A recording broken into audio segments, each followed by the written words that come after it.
பாடல்கள். ஏனெனில் நீரே அவர்களது ஆற்றலின் மேன்மை. உமது தயவால் எங்கள் வலிமை உயர்த்தப்பட்டுள்ளது. நம் கேடயம் ஆண்டவருக்கு உரியது. நம் அரசர் இஸ்ரேலின் தூயவருக்கு உரியவர். கடவுள் தாவீதுக்கு அளித்த வாக்குறுதி.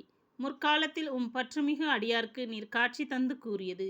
வீரன் ஒருவனுக்கு வலிமை அளித்தேன். மக்களினின்று தேர்ந்தெடுக்கப்பட்டவனை உயர்த்தினேன். என் ஊழியன் தாவீதை கண்டுபிடித்தேன். என் திருத்தைலத்தால் அவனுக்கு திருப்பொழிவு செய்தேன். என் கை எப்பொழுதும் அவனோடு இருக்கும். என் புயம் உண்மையாகவே அவனை வலிமைப்படுத்தும். எதிரி எவனாலும் அவனை வஞ்சிக்க முடியாது. தீயவன் எவனாலும் அவனை ஒடுக்க இயலாது. அவனுடைய எதிரிகளை அவன் கண்முன் நசுக்குவேன். அவனை வெறுப்போரை வெட்டி கொள்வேன்.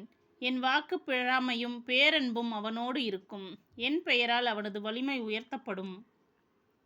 அவன் கையை கடல் வரைக்கும் அவன் வலக்கையை ஆறுகள் வரைக்கும் எட்ட செய்வேன். நீரே என் தந்தை, என் இறைவன், என் மீட்பின் பாறை என்று அவன் என்னை அழைப்பான். நான் அவனை என் தலைப்பேறு ஆக்குவேன். மன்னகத்தின் மாபெரும் மன்னன் ஆக்குவேன். அவன் மீது கொண்ட பேரன்பு என்றும் நிலைக்குமாறு செய்வேன். அவனோடு நான் செய்து கொண்ட உடன்படிக்கையையும் எப்பொழுதும் நிலைத்திருக்கும். அவனது வழிமரபை என்றென்றும் நிலைநிறுத்துவேன். அவனது அரியணையை வான்வெளி உள்ளவரை நிலைக்க செய்வேன். அவன் புதல்வர் என் திருச்சட்டத்தை கைவிட்டாலோ, என் நீதி நெறிகளின்படி நடக்காவிட்டாலோ, என் விதிகளை மீறினாலோ, என் கட்டளைகளை கடைபிடிக்காவிடிலோ, அவர்களது குற்றத்திற்காக அவர்களை பிரம்பினால் தண்டிப்பேன். அவர்களின் தீச்செயலுக்காக அவர்களை கசையால் அடிப்பேன். ஆயினும் என் பேரன்பை தாவீதை விட்டு விலக்க மாட்டேன். என் வாக்கு பிழாமை நின்று வழுவ மாட்டேன். என் உடன்படிக்கையை நான் மீற மாட்டேன். என் வாக்குறுதியை நான் மாற்ற மாட்டேன். ஒரே முறையாய் என் புனிதத்தின் மீது ஆணையிட்டு கூறினேன்.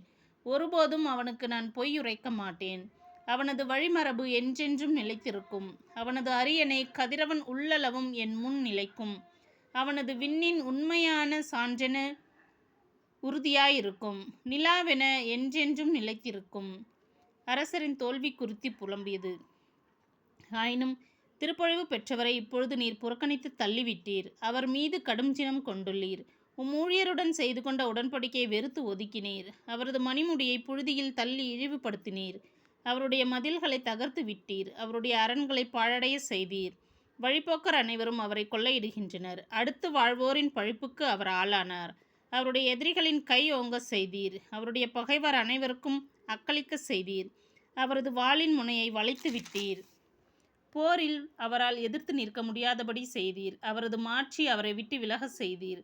அவரது அரியணையை கீழே தள்ளிவிட்டீர். அவரது இளமையை சுருக்கிவிட்டீர். அவருக்கு வெட்கத்தை ஆடையாக்கினீர்.